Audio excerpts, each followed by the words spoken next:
మహేష్ బాబు, ఎన్టీఆర్, అల్లు అర్జున్ వీళ్ళు సినిమాల కన్నా ఎక్కువ పైసలు ఎక్కడి నుంచి సంపాదిస్తారో తెలుసా? Localize mandatory. తెలుగు, హిందీ, కన్నడ, తమిళ్, మలయాళం ఈ ప్రాసెస్ మొత్తం బిజినెస్ అయిపోయింది. ఫిల్మ్ మేకర్స్కి ఇన్స్టెంట్గా నువ్వే ఆప్షన్లా కనిపిస్తావు. వన్స్ సెటప్ అయిపోతే నీకు రికరింగ్ ఇన్కమ్ వస్తూనే ఉంటుంది. ఇండస్ట్రీలో చెప్తారు 200 కోట్లు క్రాస్ అయిందంటే సూపర్ హిట్ మూవీ అని చెప్పి. బట్ యాక్చువల్ స్ప్లిట్ ఏంటంటే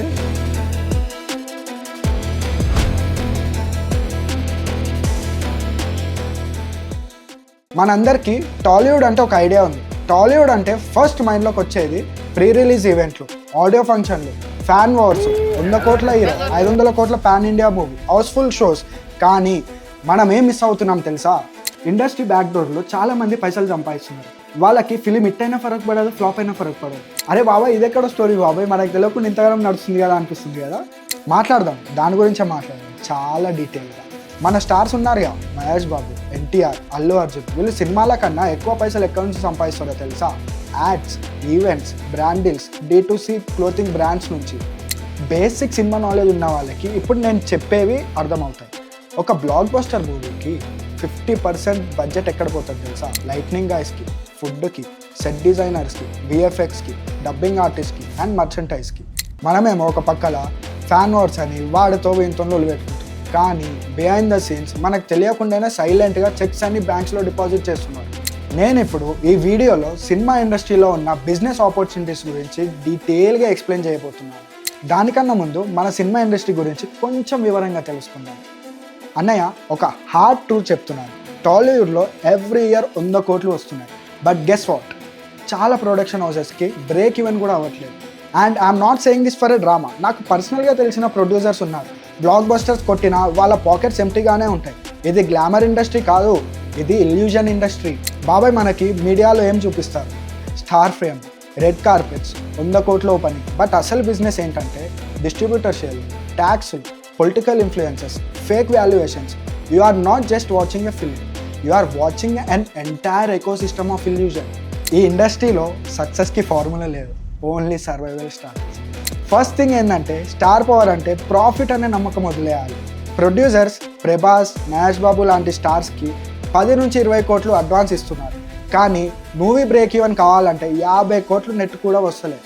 ఆ మత్తులో ఆడియన్స్ డ్యాన్స్ చేసినా కూడా 70% స్టార్ ఫిలిమ్స్లో ఫైనాన్షియల్గా దెబ్బపడుతుంది. కల్చర్ని గ్లోరిఫై చేయడమే కాదు, క్యాష్ ఫ్లో కూడా మెయింటైన్ చేయాలి. Pre release sales, OTT, satellites, music rights అన్నీ అడ్వాన్స్లో అమ్మేస్తున్నారు. మనీ ఇమీడియట్గా వస్తుంది, సూపర్.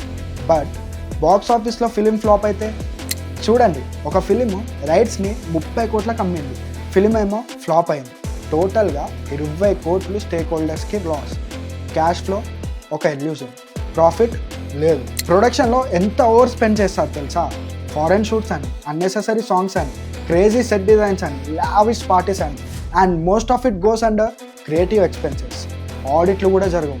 150 కోట్లు స్పెండ్ చేసి 200 కోట్లు గ్రాస్ వస్తుందంటే మనకి సూపర్ హిట్ అనిపిస్తుంది. But distributor shares, marketing, tax అన్నీ తీసేస్తే 30 నుంచి 40 కోట్లు లాస్ అయిపోతుంది. గ్రాస్ చూసి కన్ఫ్యూజ్ అవ్వకండి, నెట్ కలెక్షన్లో ఏం లేదు. ఇండస్ట్రీలో చెప్తారు 200 కోట్లు గ్రాస్ అయిందంటే సూపర్ హిట్ మూవీ అని చెప్పి. బట్ యాక్చువల్ స్ప్లిట్ ఏంటంటే థియేటర్స్, డిస్ట్రిబ్యూటర్స్కి 60% పోతుంది, ప్రొడ్యూసర్కి వచ్చేది 80 కోట్లు. నువ్వు సినిమా పైన 150 కోట్లు పెడితే ఇంకేంది ఆడున్నది. అంటే హిట్ అనిపించి లాస్లో పడిన చాలా మూవీస్ ఉన్నాయి. ప్రొడ్యూసర్స్కి మన తెలంగాణ, AP గవర్నమెంట్ సబ్సిడీ ఇస్తుంది, 30 to 35% రిఫండ్. ప్రొడ్యూసర్స్ చెప్తారు స్టేట్ ఇండస్ట్రీని సపోర్ట్ చేస్తుందని చెప్పి. బట్ నిజమేందో తెలుసా? ఇది గోస్ట్ ఎకనామిక్స్. ఆడియన్స్ సపోర్ట్ కాకుండా సబ్సిడీ పైన రిలై అవుతున్నారు. ఇది ఫిలిం ఇండస్ట్రీ కాదు, గవర్నమెంట్ డిపెండెన్సీ. చాలా స్టూడియోస్ ఏం చేస్తారో తెలుసా? ఒక ఇయర్లో 3 to 4 ఫిలిమ్స్ పైన బెట్ చేస్తారు గట్ ఫీలింగ్తో. ఒక్క ఫిలిం ఫ్లాప్ అయితే ఎంటైర్ స్టూడియో రిస్క్లో పడుతుంది. ఒక లైబ్రరీ లేదు, మర్చెంటైజ్ లేదు, రికరింగ్ రెవెన్యూ లేదు, zero systems, just star betting. Sustainable success కావాలి అంటే లో బడ్జెట్ రిపీటబుల్ హిట్స్ కావాలి, or super star blockbuster hits కావాలి, and nothing in between. Tollywood నుంచి నాకు ఒకటే అర్థమైంది, ఫేమ్లో రిస్క్ అనిపించదు, బట్ అకౌంట్ బుక్స్లో బ్లడ్ కనిపిస్తుంది. మనం ఏం బిల్డ్ చేస్తున్నాం? సినిమా ఇండస్ట్రీయా లేదా స్టార్ వర్షిప్ ఫండింగ్ సిస్టమా? End of the day systems లేకపోతే అప్లాస్తో బిజినెస్ రన్ అవ్వదు. Star power is not a profit centre, it's an expense. ఒక రియల్ బిజినెస్ మైండెడ్ ప్రొడ్యూసర్గా చెప్పాలంటే stop chasing fans and fame, start chasing systems like budget discipline, marketing ROI, distribution contracts, content library. ఇవన్నిటిని నువ్వు follow అయితే నీకు చాలా years వరకు పైసలు వస్తాయి. గ్లామర్ ఒకటే బిజినెస్ కాదు, మన దగ్గర సర్వైవల్ ఇస్ అ బిజినెస్. ఇప్పుడు మీ అందరికీ ఇండస్ట్రీ గురించి డీటెయిల్గా అర్థమైంది అనుకుంటా. ఇప్పుడు ఇండస్ట్రీలో ఉన్న బిజినెస్ ఆపర్చునిటీస్ గురించి మాట్లాడుతున్నాం.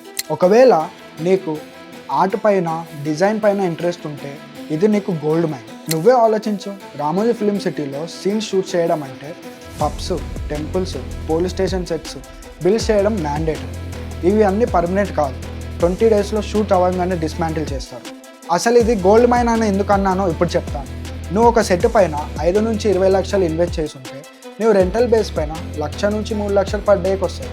నువ్వు అదే 15 రోజులకి నువ్వు క్యాలిక్యులేట్ చేసుకుంటే ROI రెడీ. సెట్ని రీయూజ్ చేయొచ్చు, సీరియల్స్ వాళ్ళకి, మూవీస్ వాళ్ళకి లీజ్ ఇవ్వచ్చు. It's like A wedding decorators but cinema version. Once asset create అయితే మళ్ళీ పైసలు వస్తూనే ఉంటాయి. ఇప్పుడు ఎడిటింగ్, డబ్బింగ్ ఇంట్రెస్ట్ ఉన్న వాళ్ళ దగ్గరకు వద్దాం. సినిమా షూట్ అవ్వగానే యాక్చువల్ వర్క్ అప్పుడే స్టార్ట్ అవుతుంది.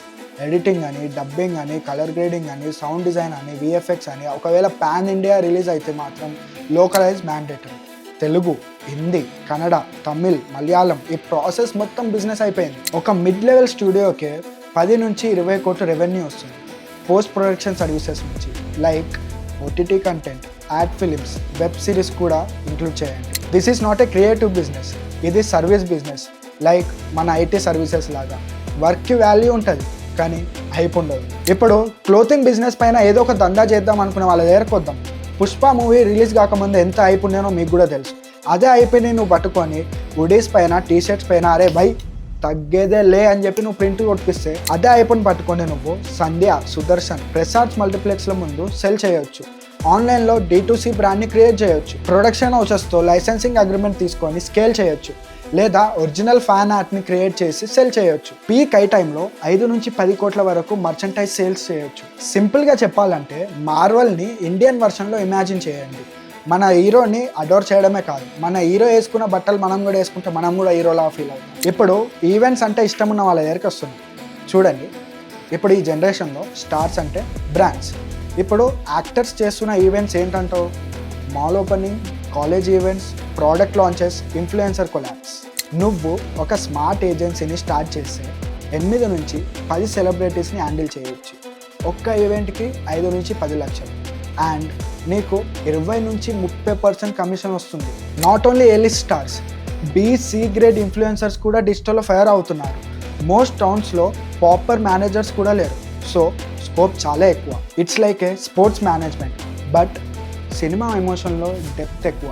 నువ్వు ఒక బ్రాండ్ లాగా ప్లాన్ చేయాలి. ఇప్పుడు నా ఫేవరెట్ రియల్ ఎస్టేట్ ఉంటే నువ్వు సినిమా షూటింగ్కి రెంట్ హౌస్ బిల్డ్ చేయొచ్చు. Village setup, court room, jail, pub set, urban flat ఇవి రెడీగా ఉంటే ఫిల్మ్ మేకర్స్కి ఇన్స్టెంట్గా నువ్వే ఆప్షన్లా కనిపిస్తావు. ఒక్క సెట్కి నీకు 1 నుంచి 5 లక్షలు పర్ డే వస్తుంది. నువ్వు సంవత్సరం మొత్తంలో నువ్వు 100 రోజులే రెంట్ ఇచ్చినావు అనుకో, నువ్వు క్యాలిక్యులేట్ చేసుకుంటే మాత్రం నీకు 1 కోటి నుంచి 3 కోట్ల దాకా నీకు రెవెన్యూ వస్తుంది. అర్థమవుతుందా? Ad shoots, OTT web series and even big యూట్యూబర్స్కి కూడా నీ నీడ్ ఉంటుంది. ఇది రామోజీ ఫిలిం సిటీ అండ్ Airbnbని మిక్స్ చేయడం లాగా. వన్స్ సెటప్ అయిపోతే నీకు రికరింగ్ ఇన్కమ్ వస్తూనే ఉంటుంది. చాలామంది అంటారు సినిమా ఇండస్ట్రీ రిస్కీ అని, కానీ యాక్చువల్ ట్రూత్ ఏంటంటే ఫిలింని మాత్రం అవాయిడ్ చేయండి. కానీ ఫిలింకి కావాల్సిన టూల్స్, సర్వీసెస్, సెట్స్, టీమ్స్ని ప్రొవైడ్ చేయండి. యాక్టర్స్కి ఫేమ్ ఉండొచ్చు బట్ వాళ్ళకి కాంట్రాక్ట్ సైన్ అయితేనే పైసలు వస్తాయి. You don't need followers, you need functional systems. You don't need viral post, you need consistent income. మామ, నాకు ఇది విచిత్రంగా అనిపిస్తుంది. ఇండియాలో అందరికీ షార్ట్ టైం ఫీవర్ వచ్చేసింది బట్ టాలీవుడ్ పక్కన 1000 crores ఎకనామీ సైలెంట్గా తిరుగుతుంది. అవును మామ, నేను కూడా యాక్టర్ అవ్వాలని అనుకుంటాను. కానీ మనం యాక్టర్ అవ్వచ్చు, కాకపోవచ్చు. కానీ ఇప్పుడు నేను చెప్పింది నువ్వు ఫాలో అయితే మాత్రం ఒక యాక్టర్ని తెరపైకి తీసుకెళ్లే వాడివి అవుతావు. నేను కూడా మన ప్రభాస్ అన్న ఫ్యాన్. నేను ఇండస్ట్రీని TFI ఫ్యాన్ వార్స్ లాగా చూడలేదు, నేను ఒక బిజినెస్ అయితే చూశాను. మీకు ఇలాంటి బిజినెస్ ఐ ఓపెనింగ్ వీడియోస్ కావాలంటే బిజినెస్ గీతాన్ని ఫాలో పెట్టండి. People call me Karthik. Vanakkam, నమస్తే, ఆదాబ్. Signing off.